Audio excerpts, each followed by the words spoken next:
grip on power. That is a disgrace.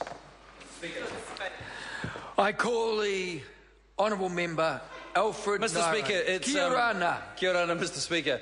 It's interesting that the Honourable Phil Goff talks about democracy and the right of democracy, and yet he won't talk about the Electoral Finance Act, where that was not a right of democracy. That was not democracy in action. And that's right, he bows his head in shame because he knows when he talks about pointing fingers over here, he's got 4 fingers pointing back at him. That's right, Mr. Speaker. But anyway, he knows, he lives with that shame. But the reality is, Mr. Speaker, we have an electoral process that has democracy. It's called a select committee. Mr. Speaker, it has gone through the select committee. Mr. Speaker, as being one of the long-serving members of the Just Electoral Select Committee, at one stage there was very robust debate.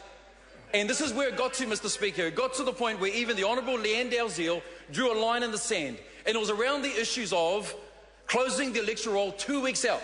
2 weeks out from the election. Mr. Speaker, I can tell you this. There was the wailing and the gnashing of teeth. There was sackcloth and there was ashes. There was a lot of robust debate. We got to the point where, Mr. Speaker, we said, look, let's keep the status quo as is. There was another point, Mr. Speaker, about the rosettes and the ribbons and the balloons. Again, there was another difficult issue, robust debate that was had there. People were drawing the line around those issues as well. Mr. Speaker, we got to the point where we came unanimous to the point where we agreed with all things. I also want to acknowledge the honourable member over there, Dennis O'Rourke. The confirmation of identity, the insertion of Clause 24, Section 167 came from Dennis. What a great and a brilliant idea.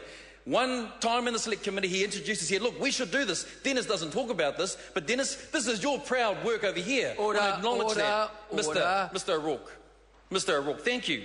But, Mr. Speaker, this is the thing I want to finally say in this. This has been debated, this has been a robust debate, a process over a long period of time. We got to the point, Mr. Speaker, where we unanimously agreed with all the provisions that were included in this bill, even around the confirmation of identity. Can I say this, Mr. Speaker, that with all due respect, we know the importance of constituents of New Zealand voters making a vote. There is no issue where there is a barrier here from either the use of easy vote cards or even the confirmation of identity introduced by Mr. Dennis O'Rourke, where simply you will go up to the polling booth, you will simply be asked this, is this your name? Are you Dennis O'Rourke? All he needs to say is yes or nod his head. That's all there is. There is nothing that's there that's included to be a barrier in this regard for the voting of democracy for all New Zealanders. Mr. Speaker, can I finally say that this is a bill that's got to the point where we believed in the committee that it was unanimous right across the board. Even New Zealand First, even the Greens, and even the Labour Party. There's only one conclusion that one can come to, is that they fell asleep at the wheel, and that the people, because people out there need to know this, confirmation needs for deliberation on each of these bills needs to go back to each and every caucus. So the Labour caucus, the New Zealand First caucus and even the Greens caucus would have to have given confirmation and would have said to the members of the Select Committee, we've seen the bill, you've reported back to us, we are good to go. We are good to go, give it the green light, thumbs up, go to the Select Committee, vote unanimously. So where did democracy go wrong? Why are the speeches from all of these parties disagreeing to where we are now? Mr. Speaker, this is a bill that has reached democracy. Unfortunately, it's now in the realm of politics with the oppositions. I commend this bill to the House.